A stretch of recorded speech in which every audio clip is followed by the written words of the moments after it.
This is Democracy Now!, democracynow.org, the War and Peace Report. I'm Amy Goodman. As we remember the life of Pete Seeger, the legendary folk singer and activist, he died Monday at the age of 94. We return to our interview in 2004 in our Firehouse studio. I asked Pete Seeger to talk about one of his most famous songs, Where Have All the Flowers Gone? Well, I was sitting in an airplane on my way to sing at Oberlin College. I was over Ohio, and what year? Half dozing, year 1955. And all of a sudden, 3 lines which I'd read in a book took form. In the book, it simply said, "Where are the flowers? The girls have plucked them. Where are the girls? They're all married. Where are the men? They're all in the army." It's an old Russian folk song. And the Don Cossacks, maybe it's a Ukrainian folk song. Koloda Duda is the original name, but I didn't know that. All I knew was I'd read these 3 lines in the book, and Quiet Flows the Don by a Soviet novelist. And all of a sudden, I had 3 verses. I didn't realize it at the time. I'd swiped part of the verse from an old Irish song. I'd been recording a lumberjack song from the Adirondacks. Johnson says he'll load more hay, says he'll load 10 times a day. You can see I slowed it down. And I pinned the words to the microphone that night and sang them.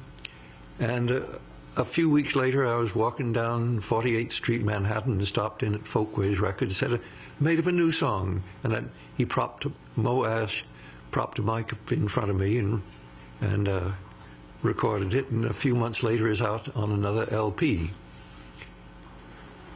An Oberlin College student got the LP and had a job at a summer camp. And the kids were fooling around with verses. Where have all the counselors gone? Broken curfew, everyone. But by the end of the summer, he'd made up the 2 extra verses we know. Where are the soldiers gone? Gone to graveyards. Where the graveyards gone? Covered with flowers. And the kids took the song back to New York, and Peter, Paul, and Mary were singing in the village, in Greenwich Village, and picked it up, started singing it. The Kingston Trio learned it from them. About 3 years later, my manager says, "Pete, didn't you write a song called Where Have All the Flowers Gone?" And I said, "Yeah, about 3 years ago." He said, "Did you copyright it?" "No, don't guess I ever did." He said, "Well, you ought to. The Kingston Trio have recorded it." Well, I got on the phone to Dave Guard. He was an old friend. He'd started playing a banjo because he got my book, my bestseller. I mimeographed it first, but later printed it. It's printed 100,000 copies. How to Play the 5-String Banjo. He wrote me a year later, says, "I've been putting that book to hard use. I and 2 others have a group we call the Kingston Trio." So I called him up. "Oh, Pete, we didn't know it was your song. We'll take our name off it." It was very nice of him because technically, legally, I had, as they say, quote, abandoned copyright. But they took their name off, and my manager copyrighted it. It pays my taxes these days, that song. It's been translated into dozens of other languages. Pete, could you play Where Have All the Flowers Gone? Well,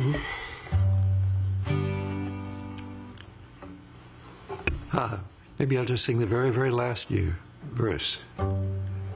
Because the contradictions of life still amaze me. You have to laugh if you don't cry.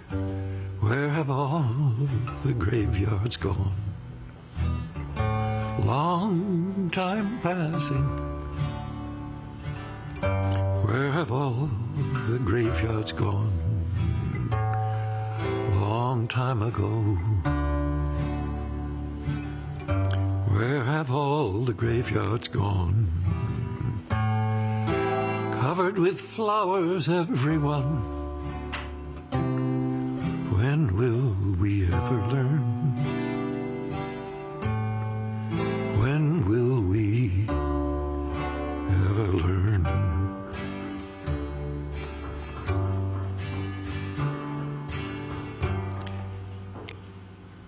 You still have your voice. It's in the cellar. Can you talk about getting older?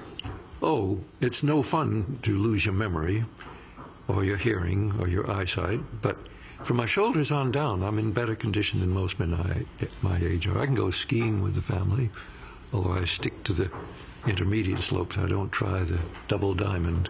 Pete, you sit here listening with headphones on. You're a singer. Sound is very important. It's not as easy for you to hear things so clearly anymore. How has that affected you? Well, I'm singing to myself all the time, just humming, or just in my brain. I'm not making any sound. But admittedly, I can't, unless I have earphones on, I can't really, even with what they call hearing aids, I can't really hear music anymore. I don't listen to CDs. I don't listen to the radio. Don't listen to TV. And occasionally, when friends come around, I'll join in with it, but my fingers are slowing down. I hear records that I made years ago and said, how did I ever play that so fast? On the other hand, these are exciting times. There's never been such exciting times. And win, lose, or draw, it's going to be very, very exciting. And I applaud what you are doing. I think what Democracy Now! Is doing is just fantastic. This couldn't have been done half a century ago. Could not have been done. Why? Well, they didn't have the technology for it, I guess. So as I say, technology will save us if it doesn't wipe us out first. Well, final words, Pete Seeger, as we wrap up this conversation. The role of music, culture, and politics. They're all tangled up. Hooray for tangling. Well, I want to thank you very much for being with us. And for someone who isn't so hopeful, who is listening to this right now, trying to find their way, what would you say? Realize that little things lead to bigger things. That's what Seeds is all about. And this wonderful parable in the New Testament. The sower scatters seeds. Some seeds fall in the pathway and get stamped on. They don't grow. Some fall in the rocks and they don't grow.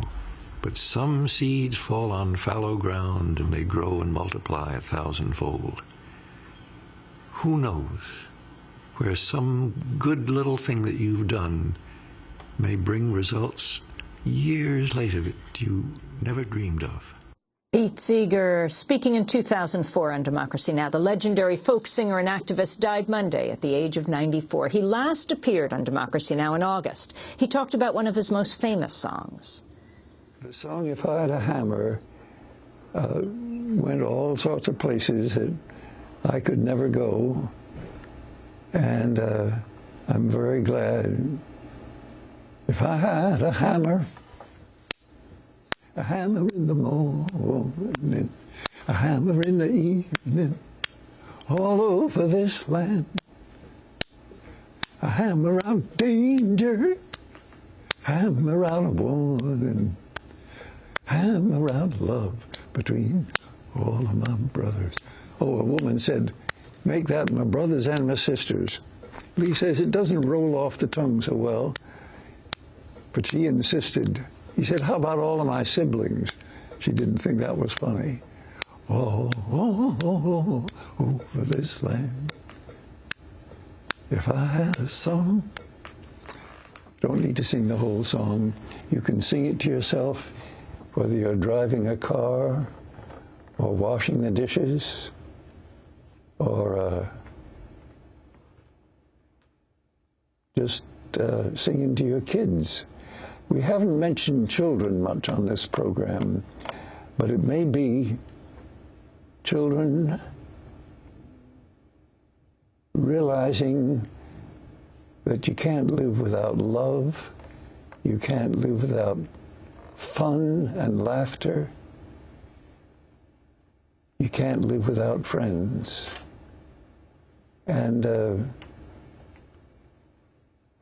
I say, long live teachers of children, because they can show children how they can save the world. And we end with more Pete Seeger just 4 months ago. We shall overcome. We shall overcome. We shall overcome someday.